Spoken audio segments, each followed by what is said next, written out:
Hello ladies and gentleman, I am Samar Thakur and I welcome you all to Gyanam. तो जो हम लोगों ने लूसेंट में से लूसेंट की जो ऑब्जेक्टिव जीके की किताब है, उस किताब से जो हमने साइंस पढ़ना शुरू करा है, साइंस के एमसीक्यूज लगाना शुरू करें, उसी की ये तीसरी वीडियो है। बिना देर किए शुरू करते हैं। चलिए सबसे पहले बढ़ते हैं आज के पहले प्रश्न की तरफ, पहले क्वेश्चन की तरफ। अगर आप फर्स्ट क्वेश्चन को यहाँ पे देखेंगे तो ये कह रहा है agrostology. Agrostology is study of what? Is agrostology is study of seed of oil, crop, grass या फ्रूट? तो अगर हम इसका सही जवाब देखें तो सी रहेगा ग्रास। इसका सही जवाब क्या रहेगा? Sea grass. अब हम जब ग्रास की बात करते हैं, घास की बात करते हैं, तो हम जब एक जर्नलाइज्ड हम देखते हैं कि इसको डेफिनेशन दे देते हैं। आम दिनचर्या में जब भी हम घास को देखते हैं तो हमारा मतलब होता है कोई भी हरी भरी चीज जो हमारे आसपास है उसको हम घास कह देते हैं, है ना। कहते हैं grass is green and everything, पर ऐसा नहीं है। जब हम बायोलॉजी की बात करते हैं, खासकर बोटनी की बात करते हैं, तो इसमें प्लांट्स को अलग अलग तरीके से क्लासिफाई किया जा सकता है और हर एक तरीके में अलग अलग तरीके की क्लासेस बनती हैं। तो वैसे ही हम देखते हैं क्लासिफिकेशन इस तरीके की भी है जिसमें एक ग्रुप बनता है पूरा का पूरा प्लांट्स का। उस ग्रुप को हम सिर्फ और सिर्फ क्या कहते हैं? ग्रास कहते हैं। जैसे एक ग्रुप होता है प्लांट्स का जिनको ट्री कहते हैं, है ना। एक ग्रुप होता है प्लांट्स का जिनको हम फंगस भी कह सकते हैं, एल्गीज अलग हैं। वैसे ही जो घास है ये कुछ स्पेशल तरीके के कैरेक्टरिस्टिक्स रखने वाले, जब हम पूरे के पूरे प्लांट्स को इकट्ठा करके ग्रुप बनाते हैं उसको कहते हैं। तो आज उसी को देखेंगे सबसे पहले, क्योंकि हो सकता है कि इस कंसेप्ट से आपको क्वेश्चन पूछ लिए जाएं। अक्सर यहाँ इस तरीके के क्वेश्चन से आपको पेपर में देखने को मिल सकते हैं। सबसे पहले देखते हैं, in biology grass is a flowering plant. सबसे पहली बात, जितने भी घास हैं वो सारे के सारे घास जितने भी हैं वो फ्लावरिंग प्लांट होंगे। मतलब उनमें जो रिप्रोडक्शन होनी है ना, रिप्रोडक्शन होती है वो फ्लावरिंग से होती है, फ्लावर से होती है। दुनिया में जितने भी घास हैं वो सारे के सारे फ्लावरिंग प्लांट है। इसका कतई ये मतलब मत समझना कि दुनिया में जितने भी वो प्लांट्स जिनके ऊपर फूल होते हैं वो ग्रास होते हैं, ये बिल्कुल भी मतलब नहीं है, ठीक है। जितने भी हमारे पास फूल वाले प्लांट हैं उनमें से एक हिस्सा है जो ग्रास होते हैं, और जो ग्रास है ना उन सारों में ही हम देखते हैं कि फ्लावरिंग से रिप्रोडक्शन होती है, मतलब वो फ्लावरिंग प्लांट्स हैं, ठीक है। अच्छा, और ये जो एक पूरी की पूरी फैमिली है ना, ग्रास की फैमिली, इसको हम कहते हैं ग्रेनियाए, और यहाँ पे पोएसिया भी कहते हैं। ग्रेनियाए, पोएसिया सेम ही, देखो सेम ही फैमिली है। कई बार इसके लिए ग्रेनियाए वर्ड यूज करते हैं, कई बार पोएसिया वर्ड यूज करते हैं, लेकिन ये जब भी हम इन दो शब्दों का इस्तेमाल कर रहे हैं तो हमारा मतलब क्या है? घास। किसके बात कर रहे हैं? Group of all the plants जो रिप्रेजेंट करते हैं एक फैमिली को, और वो फैमिली क्या है? घास, ठीक है। अब घास को पहचानने के लिए अब अगर हम बात करें तो इसकी ना कुछ कैरेक्टरिस्टिक्स होती हैं, जैसे हम यहाँ पे देखते हैं। अब कभी भी अगर आपको घास दिखे ना तो सबसे पहले उसको पहचानने के लिए उसके कुछ कैरेक्टरिस्टिक्स आपको पहचानने पड़ेंगे। सबसे पहला कैरेक्टरिस्टिक्स मतलब आपको ना कैसे आइडेंटिफाई करना है कि कोई जो प्लांट है वो घास है या नहीं है, ग्रास है या नहीं है। ये बहुत इंपॉर्टेंट है। ज्योग्राफी हो गया, इन्वायरमेंट हो गया, चाहे बायोलॉजी, बहुत इंपॉर्टेंट है इसमें, ठीक है। तो इसलिए कैरेक्टरिस्टिक्स बहुत जरूरी है इसके। सबसे पहले हम देखेंगे स्टेम, तना देखेंगे हम लोग पेड़ का, पौधे का, जैसे आप ये देख सकते हैं। तो ग्रासेस जो होते हैं उनका तना कैसा होता है? खोखला होता है अंदर से, है ना। वो कैसा होता है? होलो होता है, खोखला रहता है अंदर से, है ना, बड़ा नहीं होता है। जैसे मैं आपको एग्जांपल दूं तो bamboo is a grass, sugar cane is a grass, wheat is a grass. जब गेहूं उगती है ना खेत में तो कभी देखना उसको, तो उसका जो तना होता है ना वो खोखला होता है अंदर से, ठीक है, खोखला होगा। और खोखले होने के अलावा क्या होता है कि वो सिलेंड्रिकल होता है। कैसा होता है? सिलेंड्रिकल। सिलेंड्रिकल आपको पता ही है ना, ऐसी शेप में होता है। चाहे आप गेहूं का खोल देख लीजिए, है ना, तो ये खोखला होता है और ऊपर से कैसा होता है? एक तो खोखला, ऊपर सिलेंड्रिकल होता है, ठीक है। ज्यादातर क्या होता है? सिलेंड्रिकल होता है ना। कई बार ये सिलेंड्रिकल ना होके हम देखते हैं फ्लैट सा भी होता है, लेकिन सिलेंड्रिकल ज्यादा ही रहता है। अगर इसकी अब लीव्स की बात करते हैं, घास की जो खासकर ग्रास की लीव्स की बात करते हैं। ट्रीज के लीव्स अलग अलग तरीके के होते हैं, कईयों के नीडल टाइप के होते हैं, कईयों के चौड़े बड़े पत्ते होते हैं, है ना। जब हम घास की बात करते हैं तो घास की बात करते हैं, जो घास की जो लीफ है वो खास तरीके के होते हैं। सबसे पहली बात वो नैरो होते हैं, मतलब बारीक बारीक लंबे लंबे इसके पत्ते रहेंगे। अच्छा, ये हमेशा ना अरेंज्ड रहते हैं। कैसे अरेंज रहते हैं? 2 रैंक्स में, मतलब एक के ऊपर दूसरा, है ना, ऐसे रहेंगे, ऐसे रहेंगे। एक पत्ता ऊपर से निकला है, दूसरा पत्ता क्या है? नीचे से निकला है। यहाँ पे भी आप देख सकते होंगे कि देखो, एक पत्ता ऊपर, एक पत्ता ऊपर, एक पत्ता नीचे, एक पत्ता ऊपर, एक पत्ता नीचे, ऐसे 2 पत्ते साथ में रहते हैं, अरेंज रहते हैं, ठीक है। ये हमेशा ही स्टेम से निकलते हैं, ठीक है। With the lower part of the leave surrounding the stem to form a sheath. अब सेथ का मतलब क्या होता है?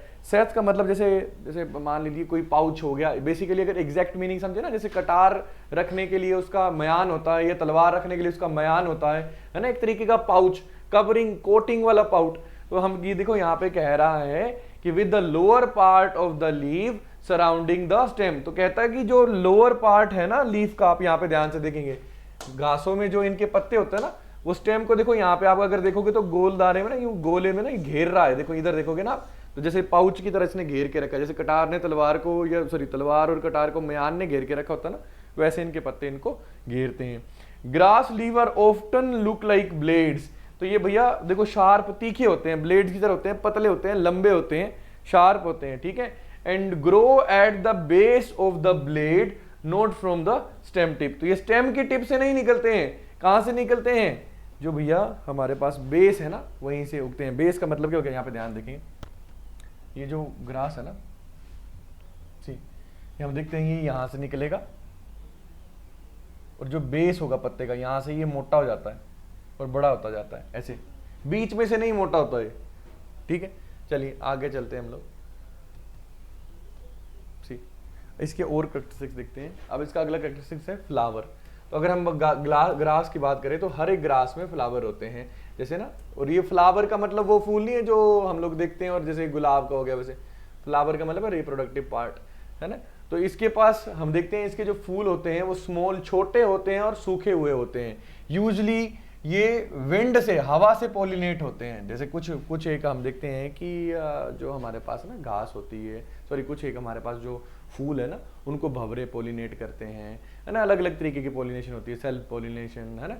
अब पॉलिनेशन का मतलब क्या होता है कि देखो, पॉलिनेशन का मतलब मैं तुम्हें आसान भाषा में समझा दूं। जब भी ना हम बात करते हैं प्लांट्स की, तो प्लांट्स लिविंग बीइंग है, जैसे हम लिविंग बीइंग है, तो हम जैसे हम रिप्रोड्यूस करते हैं, बिकॉज हम सारे लिविंग बीइंग रिप्रोड्यूस करते हैं। रिप्रोड्यूस का मतलब क्या हो गया, अपनी कॉपी बनाना, रिप्रोड्यूस। तो वैसे भी तो घास ये सब कुछ, ये भी तो अपनी कॉपी बनाते होंगे। अच्छा, अब इनको अपनी कॉपी बनाने के लिए, अगर इनको अपनी कॉपी बनानी है ना, तो इनको क्या करना पड़ेगा, इनको रिप्रोड्यूस करना पड़ेगा। और ये जो रिप्रोड्यूस करते हैं वो हम देखते हैं इनमें मेल पार्ट भी रहता है, फीमेल पार्ट भी रहता है। अब इनके मेल पार्ट और फीमेल पार्ट को आपस में मिलना होगा, और वो जो प्रोसेस होता है उसी को हम कहते हैं पॉलिनेशन, ठीक है। चलिए उसके बाद हम देखते हैं, कह रहे कि अरेंज्ड इन अ स्पिकलेट्स, ठीक है। ईच स्पिकलेट कंटेन वन और मोर फ्लोरेट्स, ठीक है। तो बेसिकली देखो, अगर तुम यहाँ पे देखोगे ना, तो अगर इसके फ्लावर्स की बात करोगे तो इसके फ्लावर्स ना एक ऐसे गुच्छे में होंगे, गुच्छों में होंगे, और हर एक गुच्छे में बहुत सारे क्या होंगे, बहुत सारे छोटे छोटे, क्या कह रहा है, फ्लोरेट्स, छोटे छोटे फ्लावर्स होंगे, मिनी फ्लावर्स होंगे। और हर फ्लावर, छोटे फ्लावर में एक मेल पार्ट है और फीमेल पार्ट है, ठीक है। अगर इसके रूट की बात करें तो इसकी जो बहुत सारी ना, एक जो हमारे पास घास होता है ना, उसकी बड़ी सारी जड़ें निकली होती हैं और वो ब्रांच्ड होती हैं, उनकी यूं अंदर ही अंदर क्या होती है, ब्रांचेस निकली होती है, शाखाएं निकली होती है, ब्रांच रूट्स होती हैं इनमें ज्यादातर, ठीक है। और फ्रूट की बात करें, इनमें ना बहुत सारे, एक टाइम में बहुत सारे फ्रूट होते हैं, और हर एक गुच्छों में होते हैं फ्रूट, और हर एक फ्रूट में अगर आप देखेंगे एक ही सीड होता है। जैसे एग्जांपल अगर हम लोग इसकी बात करें ना, गेहूं की बात करें, तो गेहूं में ना एक जो दाना होता है ना, वो एक फ्रूट से निकला होता है, उसके ऊपर कवरिंग भी होती है, एक फ्रूट से निकला होता है, और एक फ्रूट के गुच्छा होता है पूरा का पूरा गेहूं के पेड़ के ऊपर, है ना। तो ये हमने क्या देखा, ये हमने देखा ग्रास क्या होता है, और उसको पहचानने के लिए उसके फीचर्स क्या हैं। अब एग्जाम्पल भी देख लेते हैं कुछ, है ना, इसके एग्जाम्पल्स देख लेते हैं। वीट जो है ये ग्रास होती है, घास होता है। कॉर्न ये भी घास है। ओट्स ये भी घास है। मिलेट्स ये भी घास है। सोरगम ये भी क्या है, घास है। उसके बाद बर्ड सीड ये भी घास है। राइस, बार्ली, इसके अलावा हमारे पास जितने भी बैम्बूज आ गए, हालांकि इंडिया में 1972 में हम देखते हैं कुछ कानून ऐसा आता है कि हम देखते हैं कि जो हमारे पास बैम्बूज है उनको ट्रीज में डाल दिया जाता है, लेकिन बायोलॉजिकली जितने भी ट्रीज है ना, वो वुडन, वो उनमें लकड़ी होता है, लकड़ी वाला हिस्सा रहता है, उनके पत्ते ब्रॉड रहते हैं। बैम्बू बायोलॉजिकली क्या है, ग्रास ही है। वैसे ही जो हमारे पास गन्ना है, बायोलॉजिकली वो क्या है, ग्रास ही है। गन्ना हो गया, बैम्बू हो गया, इसके अलावा अगर हम और भी देखें तो जैसे वीट हो गया, ये सारी चीजें ग्रास है, ठीक है। शायद हम इनको अब जब आम बोलचाल की भाषा में घास से रेफर नहीं करते होंगे हम लोग, घास मतलब इधर उधर की चीज। वीड या मारिजुआना का मतलब भांग नहीं होता, मारिजुआना का मतलब होता है वीड, ठीक है। तो इन चीजों को हम लोग क्या समझ लेते हैं, घास समझ लेते हैं, लेकिन यहाँ पे घास का मतलब कुछ हम देखते हैं बायोलॉजी की हिसाब से ये था, मैंने बता दिया। अब अगला क्वेश्चन पे आते हैं, कहता है स्पर्मोलॉजी स्टडी ऑफ व्हाट। तो जैसे हमने देखा ये ओलॉजी लगा है, शब्दों को तोड़ना मैंने आपको सिखाया ही। ओलॉजी का मतलब है स्टडी, और यहाँ पे जब स्पर्म की बात कर रहे हैं हम बात कर रहे हैं सीड की, जिससे क्या होगा, रिप्रोडक्शन होगा। तो देखो सीड पहले ही ऑप्शन में दिख रहा है, तो भैया डेफिनेटली आंसर क्या होगा, सीड यहाँ पे हमारा सही जवाब रहने वाला है। अगले क्वेश्चन की तरफ जाते हैं, कहता है इन पेडोलॉजी वी स्टडी अबाउट। तो पेडोलॉजी में देखो अब इसने पूछा डिजीज, डिजीज की हम स्टडी करते हैं पैथोलॉजी में, है ना, तो ये तो होने से रहा, तो आंसर क्या होगा हमारे पास, सोइल। ठीक है, सोइल। तो कंफ्यूज मत हो जाना, पैथोलॉजी पैडोलॉजी पी से होते हैं, कई बार हम लोगों को करते हैं कंफ्यूजन हो जाती है। ठीक है, बच्चे बहुत सारे मैंने देखे हैं कंफ्यूज हो जाते हैं, वैसे नहीं करना है। पैथोजन और pathology is related to disease, because path word का मतलब ही क्या होता है, बीमारी, डिजीज, पैथ के साथ लग जाता है ओजन, तो बीमारी पैदा करने वाले या बीमार करने वाले, ओजन का मतलब होता है माइक्रो ऑर्गेनिज्म, ओलॉजी पैथोलॉजी मतलब हम देखते हैं बात करते हैं बीमारियों की, और पेडोलॉजी किसी मिट्टी की स्टडी के वो कहते हैं। अगला क्वेश्चन आता है, कहता है distribution of the plant on the various part of earth will be considered, मतलब डेफिनेटली लिखा नहीं है तो इसको कंसीडर ही करना होगा कि distribution of plant on various part of earth.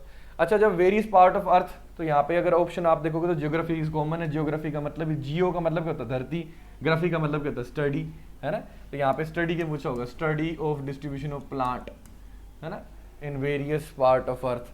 अच्छा, तो यहाँ पे बायो का मतलब तो हो गया लिविंग, ये भी नहीं होगा। जू का मतलब हो गया एनिमल। फाइटो का मतलब मैंने बताया था आपको प्लांट, तो फाइटो जियोग्राफी। आप देखो शब्दों की समझ होने से कितनी आसानी हो जाती है, तो फाइटो जियोलॉजी पक्का ही, देखो यही आंसर हमारे पास है। शब्दों की समझ होनी चाहिए खाली।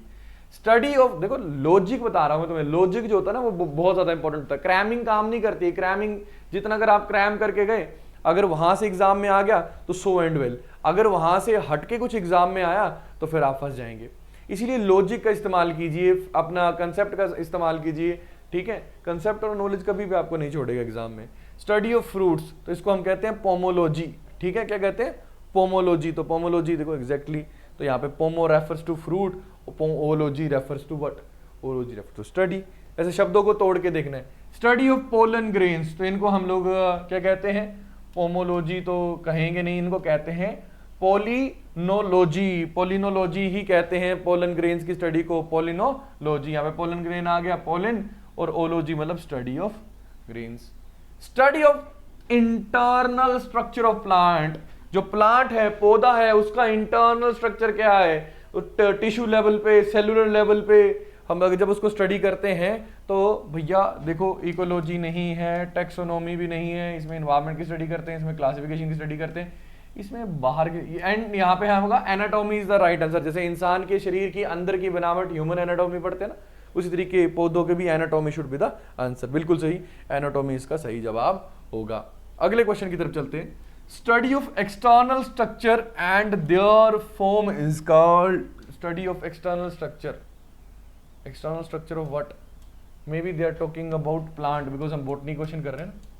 वैसे किसी चीज के बिना ऑप्शन से भी हम लोग कर सकते हैं, मे बी क्वेश्चन एक बार अपनी बुक में देख लेना, क्योंकि हम लोग लूसेंट की बुक फॉलो कर रहे हैं, एक बार देख लेना, शायद कुछ मिस टाइप हो गया होगा। वैसे भी अगर हम यहाँ पे ऑप्शंस देखें ना, तो एंटोलॉजी अंदर का हो गया, इकोलॉजी अगेन नहीं है, पाइकोलॉजी भी नहीं है, पाइकोलॉजी में आपको बता चुका हूँ एल्गी की स्टडी को कहते हैं। अच्छा, बच गया हमारे पास क्या, मॉर्फोलॉजी। तो मॉर्फोलॉजी का मतलब ही देखो, शब्द को तोड़ो, मॉर्फ का मतलब होता है फॉर्म, शेप, साइज, स्ट्रक्चर, किसी चीज की कौन सी फॉर्म है। ओलॉजी मतलब स्टडी, किसी चीज की स्ट्रक्चर की जब स्टडी करते हैं, उसके शेप की स्टडी करते हैं, साइज स्टडी करते हैं, तो उसको मॉर्फोलॉजी कहते हैं। ठीक है, तो प्लांट मॉर्फोलॉजी में हम प्लांट के एक्सटर्नल स्ट्रक्चर को डिस्कस करते हैं। जब क्रिस्टल की हम लोग मॉर्फोलॉजी पढ़ते हैं, तो क्रिस्टल के बारे में पढ़ते हैं। जियोमॉर्फोलॉजी में से एक शब्द निकल के आया, तो जियोमॉर्फोलॉजी में हम धरती के बारे में पढ़ते हैं। तो शब्दों को समझो, तो यहाँ पे डेफिनेटली आंसर क्या होने वाला है, मॉर्फोलॉजी ही होने वाला है। यहाँ पे मेरे को लगता है मिस प्रिंट हो गया होगा, है ना, तो देखो बिल्कुल सही, मॉर्फोलॉजी। ये अब कैसे पकड़े हम लोग, शब्दों को समझने लगे हैं कैसे। मॉर्फ का मतलब होता है फॉर्म, स्ट्रक्चर, है ना, और ओलॉजी का मतलब क्या होता है, शेप। ठीक है, अब यहाँ पे बड़ा ही आजकल न्यूज में है ये वाला, क्योंकि सरकार बड़े इनिशिएटिव ले रही है इससे जुड़े हुए, और ये क्वेश्चन भी आपकी किताब में, एग्रोफोरेस्ट्री। तो agroforestry is growing trees for forest, नहीं, growing trees after cutting crop, नहीं, growing of tree with cultiv, tree है यहाँ पे, अगेन यहाँ पे थोड़ी सी मिसिंग है, यहाँ पे growing of trees with cultivation of crop in the same field. ठीक है, तो ये जो सी है, सी ही सही जवाब होगा, क्योंकि एग्रो फॉरेस्ट्री में एग्रीकल्चर और फॉरेस्ट को हम लोग मिक्स कर देते हैं। तो एग्रो का मतलब हो गया एग्रीकल्चर, खेती, क्रॉप, ठीक है। और फॉरेस्ट्री में का फॉरेस्ट का सीधा मतलब होता है ट्री, फॉरेस्ट का सीधा मतलब होता है ट्री, और एग्रो का मतलब क्या हो गया यहाँ पे हमारे पास क्रॉप। जब हम एक ही खेत में क्या करते हैं, जैसे ये मान लो ना आपका खेत है, इस खेत में आपने क्या करा, कुछ दूर दूर आपने क्या लगा दिए, कुछ पेड़ लगा दिए, यूं पेड़ लगा दिए कुछ, है ना। अब इन पेड़ों के बीच में काफी गैप बचा है, इसमें आपने कोई फसल बो दी, तो इस पूरे मिक्सिंग पैटर्न को क्या कहेंगे, एग्रो फॉरेस्ट्री कहते हैं, ठीक है। क्या कहते हैं इसको, एग्रो फॉरेस्ट्री कहते हैं। चलो अगले क्वेश्चन की तरफ आते हैं, आखिरी क्वेश्चन है, branch of biology which deals with the study of identification, nomenclature and classification, ठीक है, इज अगेन क्वेश्चन में यहाँ पे थोड़ा सा गपला है, ठीक है। अगर हम बात करें, जब हम स्टडी करते हैं किसकी, क्लासिफिकेशन की पढ़ाई करते हैं, नाम कैसे रखेंगे चीज़ों का, नोमेनक्लेचर की, सबको, इसको हम टेक्सोनोमी कहते हैं। The answer should be taxonomy. Taxonomy में हम लोग क्या क्या करते हैं, क्लासिफिकेशन चीज़ों की कैसे की जा सकती है ना, इस पे ध्यान देते हैं। अगर आपको इस चीज़ को डिटेल में सीखना, बड़ा ही प्यारा टॉपिक है क्लासिफिकेशन, ये बहुत मदद करता है, तो मेरे को कमेंट सेक्शन में ज़रूर बताना, मैं आपको डेफिनेटली इसके ऊपर एक लेक्चर लेके आऊँगा। ऑफलाइन बच्चों को तो कई बार हम लोग सिखाते भी हैं क्लासिफिकेशन, ये बहुत मददगार टॉपिक है चीज़ों को याद करने के लिए, चीज़ों को समझने के लिए, ठीक है। तो इसी के साथ आज का जो लेक्चर है उसको ख़त्म करते हैं, अगले लेक्चर में मिलेंगे। जो भी आपकी रिक्वायरमेंट्स है, जो भी आप लोगों को लगता है कि हम लोगों ने डिस्कस करना है, वो आप कमेंट सेक्शन में बता सकते हैं आने वाले लेक्चर्स में। फिलहाल के लिए हम लोग यही जो सीरीज है उसको कंटिन्यू करेंगे। आप मुझे ये भी बता सकते हैं कि अगर आपको लगता है कि ज़्यादा क्वेश्चन डिस्कस होने चाहिए एक लेक्चर में, तो ठीक है, अपने सुझाव जरूर दीजिएगा कमेंट सेक्शन में। इसी के साथ लेते हैं अलविदा, have a very good time.